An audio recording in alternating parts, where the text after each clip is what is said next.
मैं ओबीसी हूं।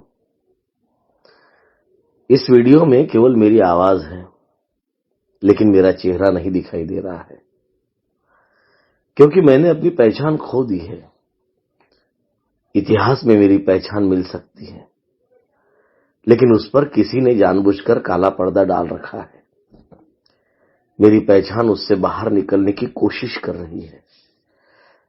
मैं भी उस पहचान के साथ बाहर निकलकर आने की कोशिश कर रहा हूं, लेकिन मेरी शक्ति कम पड़ रही है। मुझे मदद की आवश्यकता है। आज मेरी आवाज कहीं सुनाई नहीं दे रही, लेकिन आप मुझे सुन लेना। इस वीडियो में केवल 5 मिनट तक मुझे सुनिए। मैं ओबीसी हूं। मेरी आवाज दब गई है। आजादी के वक्त मुझे लग रहा था कि मेरी सरकार आएगी, लेकिन नहीं आई। आजादी के वक्त मैं किसान बना, मजदूर बना। कांग्रेस, समाजवादी और कम्युनिस्ट इनको साथ दिया, लेकिन वह कोई मेरी आवाज नहीं सुन पाए। अगर सुनते तो भारतीय संविधान के अनुच्छेद 340वें प्रावधान पर अमल करते, लेकिन उन्होंने ऐसा नहीं किया। आज जोर शोर से चारों ओर मोदी की चर्चा है, पाकिस्तान की चर्चा है, कश्मीर की चर्चा है, असम की चर्चा है। मीडिया, पक्ष और विपक्ष दोनों चिल्ला चिल्ला कर इसकी चर्चा कर रहे हैं, और इसमें मेरी आवाज दब गई है। आज सिटीजनशिप अमेंडमेंट बिल की चर्चा हो रही है, एनआरसी की चर्चा हो रही है, लेकिन मेरी चर्चा कोई नहीं कर रहा है। मैं चिल्ला रहा हूं, चीख रहा हूं। आप एनआरसी की बात कर रहे हो। इस देश में कितने हिंदू, कितने मुस्लिम हैं, कितने असमी हैं, कितने गुजराती हैं, कितने मराठी हैं, इन सब की चिंता है आपको।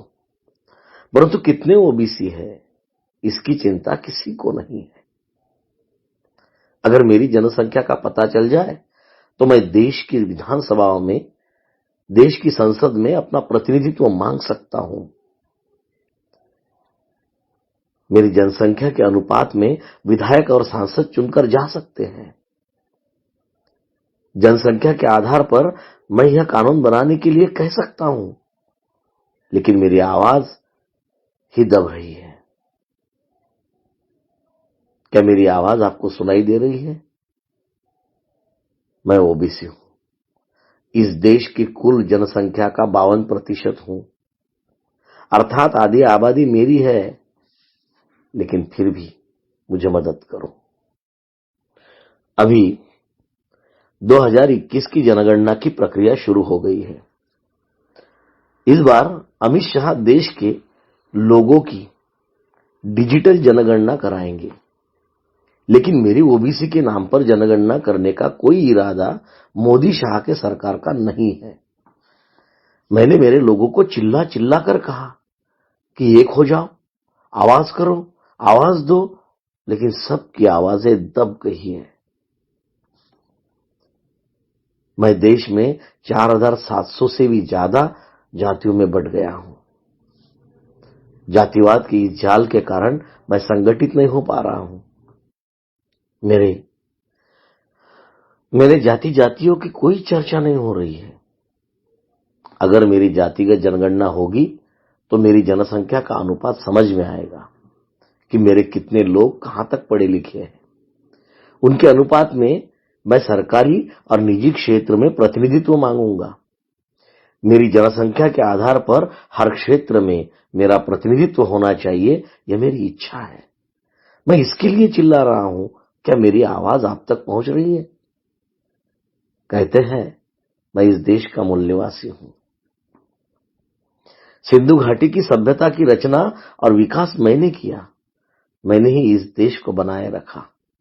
धर्म के ठेकेदारों ने तो समय समय पर देश को बेचा और उनकी धर्म पुरोहितों की गद्दी को कायम रखा, उनकी धर्म सत्ता को कायम रखा, लेकिन मैं गुलामी में रहा।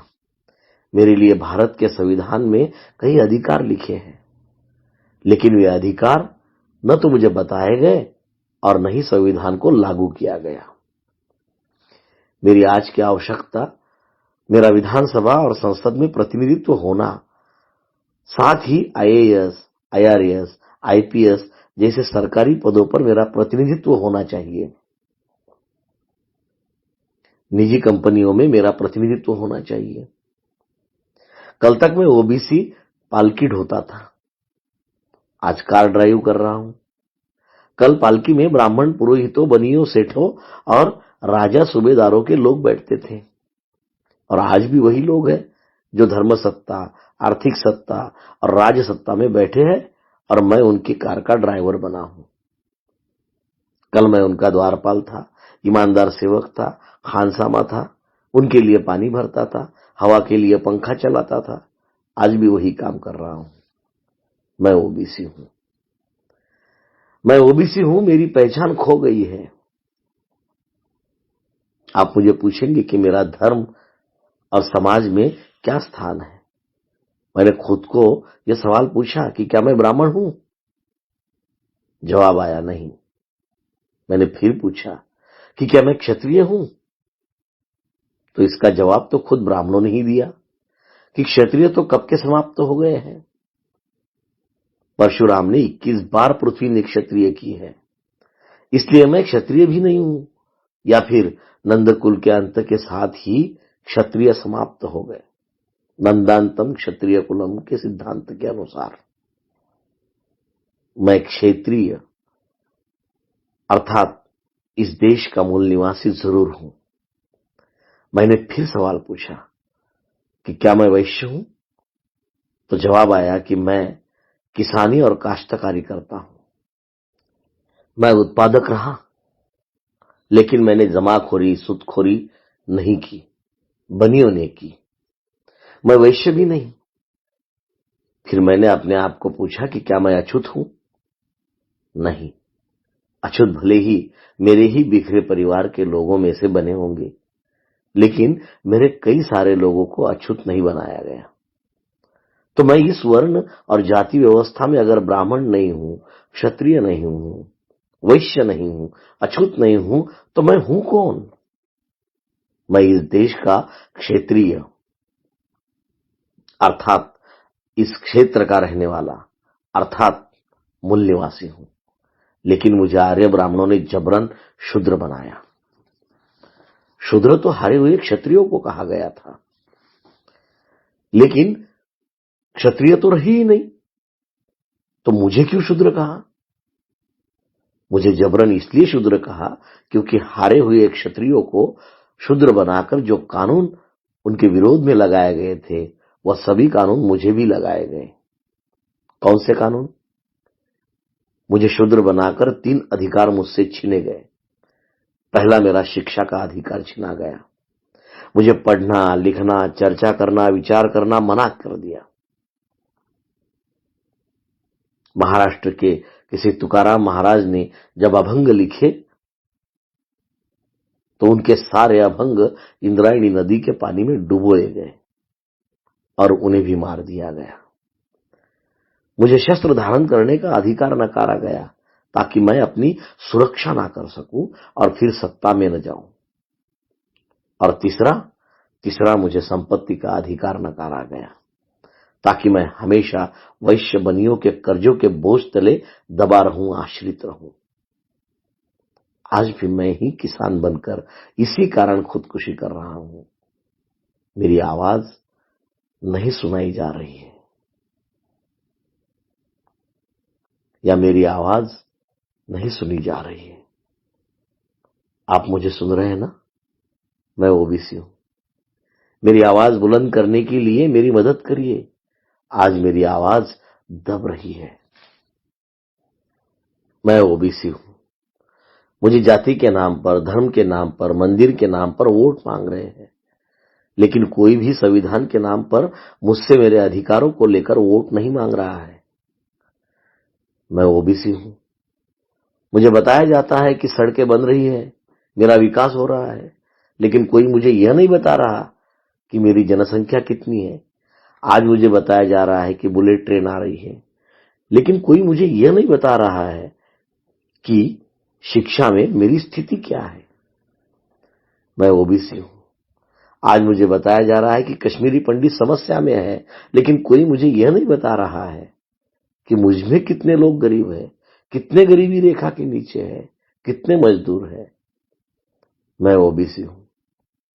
मुझे कहा जाता है कि राम को घर अर्थात मंदिर की जगह मिल गई है, लेकिन आज मेरे कितने लोग बिना घर के हैं, झुग्गियों में रहने को मजबूर है, छोटी छोटी जमीनें जोत रहे हैं, कितने भूमिहीन हैं, कोई नहीं बता रहा।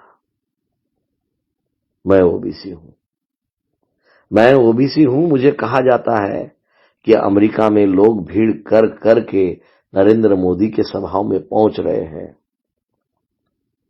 इसलिए पहुंच रहे हैं क्योंकि उन्हें अमेरिका का नागरिकत्व चाहिए, लेकिन मुझे मेरे ही देश में मेरी आवाज को अनसुना किया जा रहा है। क्या आप मेरी मदद करेंगे? मेरे वास्तविक अधिकार संविधान में है। क्या संविधान को लागू करने में मेरी मदद करेंगे? मैं ओबीसी हूं। मेरी आवाज सुनो। मेरी आवाज सुनो। मेरी आवाज जन जन तक पहुंचाओ। मेरी आवाज जन जन तक पहुंचाओ। मैं ओबीसी हूं। मैं ओबीसी हूं।